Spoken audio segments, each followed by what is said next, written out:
हवाला है मत्ती की अंजील 13 बाब 18वीं आयत से 30वीं आयत। सुनना और बर्दाश्त करना। क्या है? सुनना और बर्दाश्त करना। दुआ करेंगे। खुदावन आसमानी बाप, हम तेरे शुक्र करते हैं आज सुबह इस मौका के लिए, तेरी इबादत के लिए इकट्ठे हुए हैं, परवरिश की है, कलाम की बात सुनने को है, समझने में मदद फरमा ताकि उसके मुतालिक ज़िंदगी बसर करते हुए बहुत सफल लाने वाले तेरे लोग बन जाए, यीशु के नाम में। मत्ती की अंजील 13वां बाब 18वीं आयत से 30वीं आयत तक। 18वीं आयत से यूं शुरू होती है, बस बोने वाले की तमसील सुनो। जब कोई बादशाही का कलाम सुनता है और समझता नहीं, तो जो उसके दिल में बोया गया था उससे वो शरीर आकर छीन ले जाता है। ये वो है जो राह के किनारे बोया गया था। और जो पथरीली जमीन में बोया गया, ये वो है जो कलाम को सुनता है और उससे फिलफौर खुशी से कबूल कर लेता है, लेकिन अपने अंदर जर नहीं रखता, बल्कि चंद रोज़ा है। और जब कलाम के सबब से मुसीबत या जुल्म बर्पा होता है तो फिलफौर ठोकर खाता है।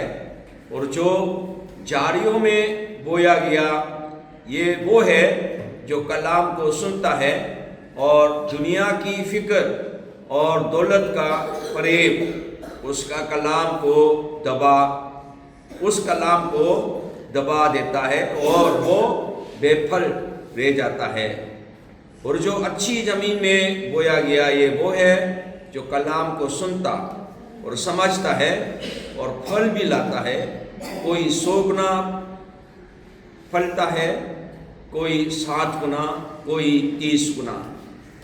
उसने एक और तमसील उनके सामने पेश करके कहा कि आसमान की बादशाही उस आदमी की मानंद है जिसने अपने खेत में अच्छा बीज बोया, मगर लोगों के सोते में उसका दुश्मन आया और गेहूं में कड़वे दाने भी बो गया। बस जब पत्तियां निकली और बालें आई तो वो कड़वे दाने भी दिखाई दिए। नौकरों ने आकर घर के मालिक से कहा, ए खुदाबंद, क्या तूने अपने खेत में अच्छा बीज ना बोया था? उसमें कड़वे दाने कहाँ से आ गए? उसने उनसे कहा, ये किसी दुश्मन का काम है। नौकरों ने उससे कहा, तो क्या तू चाहता है कि हम जाकर उनको जमा करें? उसने कहा, नहीं, ऐसा ना हो कि कड़वे दाने जमा करने में तुम उनके साथ गेहूं भी उखाड़ लो। कटाई तक दोनों को इकट्ठा भरने दो और कटाई के वक्त मैं काटने वालों से कह दूंगा कि पहले कड़वे दाने जमा कर लो और जलाने के लिए उनके गट्ठे बांध लो और गेहूं मेरे गट्ठे में जमा कर दो। ये हमारे खुदाबंद यीशु मसीह की अंजील है। ऐ मसीह तेरी तारीफ हो। आज के कलाम, कल का जो बीज बोने का तफसील बताया जा रहा है। कितने जमीन है? 4 जमीन है। और बीज किसको बोला है? खुदा का कलाम। तो आज के हवाले में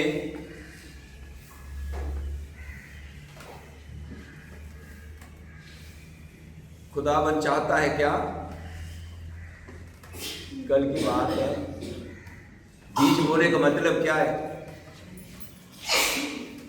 बीज बोने का मतलब परिंदे आके चुग ले, ये मतलब है। बीज बोने का मतलब क्या है? फल लाओ, फल। एज बीज बोया तो उसके जरिए से फल लाए। ठीक है। गंदम, एक गंदम, गंदम में कितने दाना होगा एक में? नहीं मालूम। गंदम आते हैं ना, इसमें कितने दाना होगा? एक दाना मारा, उसमें कौपने निकले, फिर एक गंदम का ही कुछ के तरह आ जाता है, तो उसमें कितने दाना होगा? ठीक है। चावल है, चावल, चावल, चावल भी एक पिंजरी में कितने दाना आएगा? ठीक है। उसमें समझो कि 30 भी हो सकता है, 60 भी हो सकता है, 100 भी हो सकता है। ठीक है। टेक्नोलॉजी होते हैं बीज, दाना, तो उसको ज्यादा हो। ठीक है। कोरिया का उस्ताद आया हुआ है पाकिस्तान में,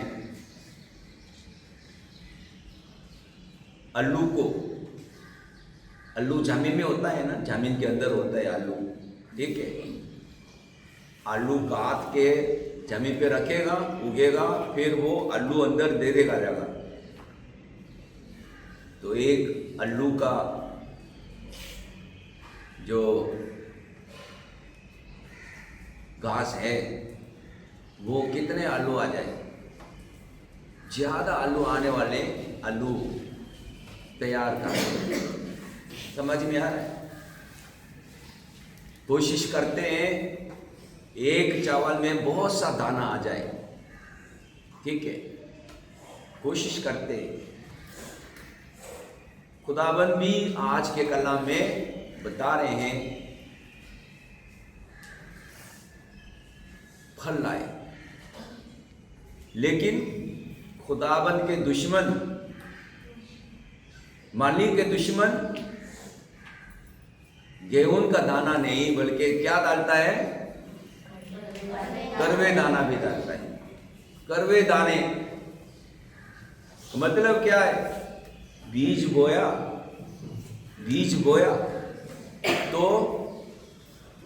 परिंदे ने ले गया, मिट्टी ज्यादा ना मिलने की वजह से जल्दी खत्म हो गया, झाड़ियों ने दबा दिया, फल लाया। ये तो दाने के, गेहूं के दाने के बारे में है। करवे दाने तो क्या होगा? करवे दाने बीज उगने से तंग करता है।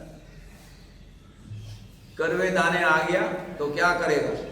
जमीन में जितना ताकत है फल लाने के लिए, वो ताकत करवे दाने ने खींचना है। फिर क्या होगा? दूसरा कमजोर होगा, गेहूं कमजोर होएगा ना। दाना भी चेक करता है हुकूमत की तरफ से, या जो चक्की का मालिक उसको खरीदने के लिए चेक करेगा ना। पहले क्या चेक करेगा? वजन चेक करेगा, क्योंकि एक एक दाना गिनती करके नहीं होगा। वजन चेक करेगा। वजन चेक करने के साथ क्या देखेगा? दाना अच्छा है या दाना बुरा है, वो भी चेक करेगा। ठीक है। वो उसके अंदर फ्रेश करके उसके अंदर नामी कितना है वो भी चेक करेगा। सारा कुछ चेक करता है, फिर वो नंबर लगाता है। अच्छे नंबर है, ये दूसरा नंबर है, ये तीसरा नंबर है। हर नंबर के हिसाब से उसका कीमत भी अलग होता है, एक जैसा नहीं होता। ठीक है। करवे दाने ने ताकत को ले लिया तो गेहूं ताकत को लेने में नाकाम हुआ, इसलिए क्या होगा? छोटा सा हो जाएगा। सबको नाश्ता देते हैं, किसी को नाश्ता ऐसे ही पसंद नहीं है,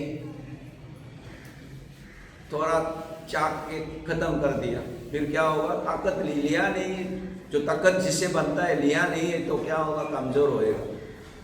इसलिए क्या हुआ? खुशी की अम्मी कह रही है इसको खाना खाने में थोड़ा ख्याल रखना। वो नाश्ता करते नहीं, सबको खाना दे रहे लेकिन किसी को पसंद है किसी को पसंद नहीं है, ठीक है? तो करवे दाना होना गेहूं के लिए मुश्किल है, लेकिन मालिक क्या कह रहा है? गेहूं के दाने को उखाड़ दो क्या? नहीं उखाड़ दो, कताई तक रखने दो।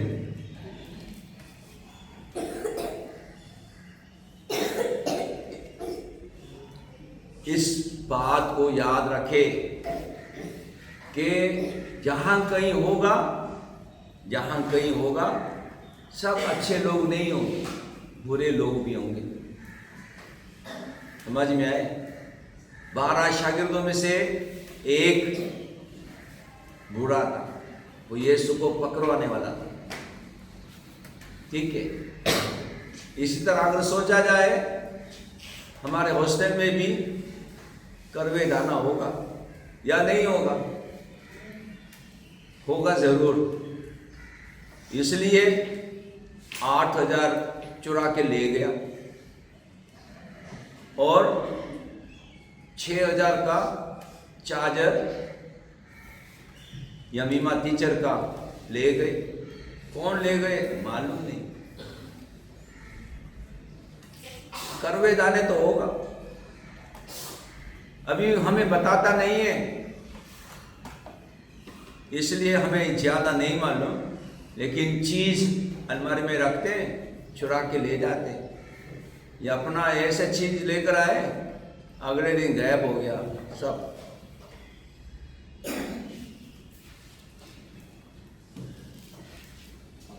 हम उसको निकालते रहे।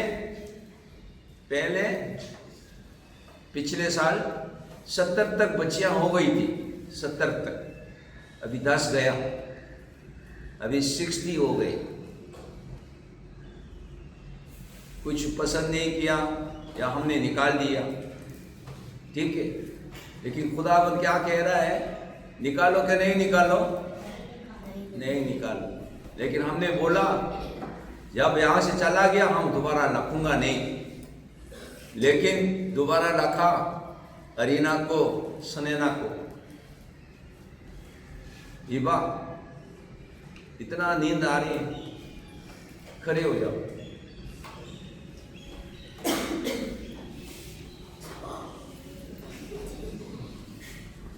करवे दाने बनना चाहते हो ना? इबादत में सोते तो ये जमीन तक पहुंचा भी नहीं, सुनने का मौका ही नहीं मिला, सुनने का मौका ही नहीं मिला, फिर क्या होगा? करवे दाने ही होगा। क्या ख्याल है? करवे दाने मैं समझता हूं खुदा का कलाम सुनते हैं और उसको उल्टा ही लेते हैं। खुदा का कलाम सुना और उसको उल्टा ही लेता है, ये तो करवे दाने। अमल करके फल लाने तक नहीं पहुंचा, वो राह के किनारे पथरीली जमीन झाड़ियों में गिरा हुआ, ठीक है? वो फल नहीं ला सकते। लेकिन करवे दाने क्या है? नुकसान पहुंचाने वाला। नुकसान पहुंचाने वाला क्या होगा? कलाम सुनकर उसको उल्टा ही समझते, उल्टा ही सोचते। फिर भी खुदाबंद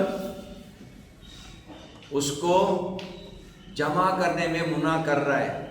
किसकी वजह से? गेहूं की वजह से। गेहूं को नुकसान ना हो। लेकिन क्या है? कताई के वक्त तो आएगा जरूर, सजा का, अदालत का वक्त होगा जरूर। खुदाबंद ये बता रहे हैं। बहुत सा फल लाने वाला बने, अगर फल नहीं लाएगा वो शर्म आएगा। लेकिन फल लाने के बजाय वो कड़वे दाने भी फल है ना, कड़वे दाने भी फल है, लेकिन कड़वे दाने लाएंगे तो क्या होगा, उसको जलाने में डाल देंगे। अपने आप को परखने की ज़रूरत है कि मैं जो फल जमा करता हूँ वो अच्छा जमीन का हिस्सा है या कड़वे दाने को निकालता हूँ। ठीक है, कैसे पता चलेगा? कैसे पता चलेगा? बाइबल पढ़ने से अपने आप को परखा जा सकता है।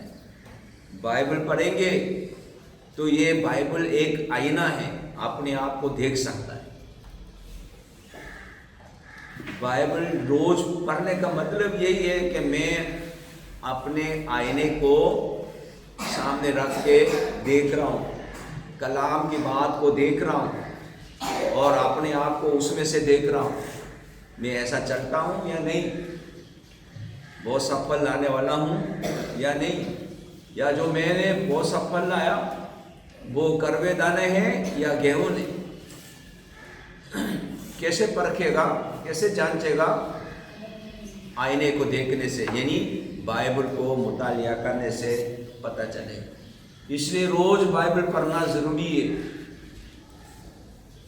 समझे? स्कूल जाने से पहले कौन है आईने को देखता नहीं? कोई है? आईने को देखेंगे तो फिर बाल बनाएगा। हाँ, हो सकता है जिसको बाल बनाने आती नहीं तो आईने को देखने की भी जरूरत नहीं होगी, फिर बोलेंगे लीडर के पास जाके मुझे बाल बना लो। हाँ,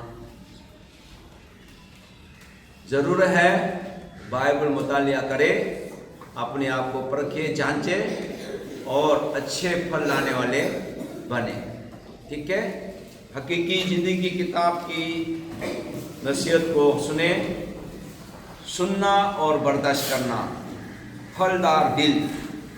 यीशु बीज बोने वाले की तमसील के पीछे मनी बयान करता है। बीज खुदा का कलाम की नुमाइंदगी करता है और मुख्तलिफ ज़मीनें इंसानी दिल की हालतों की नुमाइंदगी करती हैं। हालांकि एक ही पैगाम सुना या जाता है, रद्द अमल मुख्तलिफ होता है। कुछ दिल सख्त हैं और सच्चाई को कबूल नहीं कर सकते, कुछ सताई हैं जो जोश और खरोश से जवाब देते हैं लेकिन गहराई नहीं रखते। वो जल्दी गिर जाते हैं जब उन्हें सताइश और मुश्किलात का सामना होता है। वाज, फिक्र और दौलत के ताकुब में देते हैं। ताहम जो लोग सुनते हैं, समझते हैं और खुदा की इत्तेहाद करते हैं वो फलदार होते हैं और उनके दिलों में खुदा के कलाम के बीच से बहुत सी बरकतें आती हैं। खुदा के कलाम से हमें तब्दील करें ताकि हमारी ज़िंदगी दूसरों के लिए बरकत बने और उसकी अजमत को जाहिर करें। खुदा से दुआ करें कि आपका दिल अच्छी ज़मीन बन जाए, कबूल करने वाला और फरमाबरदार। कौन सी चीज़ें मदद कर सकती हैं कि उसका कलाम आपके दिल में गहरी जड़ें रखें ताकि आप फलदार हों और देर पा फल पैदा करें। दूसरा हिस्सा है घास के दरमियान रहना। उस तमसील में यीशु खुदा और उसकी बादशाही के दुश्मन के दरमियान जारी जदोजहद की तस्वीर पेश करता है जिसे जैसे खुशखबरी का अच्छा बीज बोया जाता है, दुश्मन बुराई का बीज होता है। खुदा दोनों को उगने देता है जब तक फसल का वक्त ना आए, क्योंकि घास उखाड़ने से गंदम भी खराब हो जाएगी। ये हमारी दुनिया की हकीकत दिखाता है जिसमें अच्छाई और बुराई एक साथ रहती है। खुदा की हिकमत और फजल की याद दहानी करवाई जाती है जब वो मुनासिब वक्त पर फैसला करने के लिए इंतज़ार करता है। जब मसीह वापस आएगा, सच्चाई जाहिर होगी, बुराई ख़त्म होगी और नेक लोग उसकी अब्दी बादशाही में शरीक होंगे। तब तक हमें ईमानदार रह कर नेकी के फल देने और खुदा की आदिल पर इत्मीनान करने की दावत दी गई है। सोचें कि आप किस तरह मसीह और उसके कलाम में जड़ें मजबूत रख सकते हैं, हत्ता कि जब आपको उलझन या समझौते के दरमियान गरा हुआ महसूस हो। आपका ईमान घास के दरमियान किस तरह रोशन हो सकता है। दुआ करेंगे। खुदावन आसमानी बाप, हम तेरे शुक्र करते हैं बहुत सा फल लाने वाले बनने के लिए खुदा की पाक मर्ज को जानने के लिए बाइबल मुतालिया करने की अहमियत को समझने में मदद फरमा, ताकि बाइबल मुतालिया करें और अपने आप को परखे जांचे, ताकि अच्छे फल लाने वाले बन सके। और खुदाबंद बाइबल की हर एक बात को समझने में मदद फरमा, ना कि उल्टा समझने वाले करवे दाने बन जाए। ऐ खुदाबंद छू और तकदीस कर पढ़ाई में मदद फरमा, ताकि अच्छी तरह तालीम हासिल करे और खुदाबंद की खिदमत के लिए आगे बढ़े। यीशु के नाम में ऐ हमारे बाप, तो जो आसमान पर है, तेरा नाम पाक माना जाए, तेरी बादशाही आए, तेरी मर्जी जैसे आसमान पर पूरी होती है ज़मीन पर भी हो। हमारी रोज़ की रोज़ आज हमें दे और हमारे कसूरों को मुआफ़ कर, कि हम भी अपने कसूरवारों को मुआफ़ करते हैं। हमें आजमाइश में ना पड़ने दे, बल्कि बुराई से बचा, क्योंकि बादशाही, कुदरत और जलाल हमेशा तक तेरा ही है। आमीन। खुदावंद यीशु मसीह का फजल, खुदा बाप की मोहब्बत, रूह कुदस का शराकत, इफ़ाक़त और हिफाजत आप सबों के साथ और कुल ईमानदारों के साथ आपसे लेकर हमेशा तक होते रहे।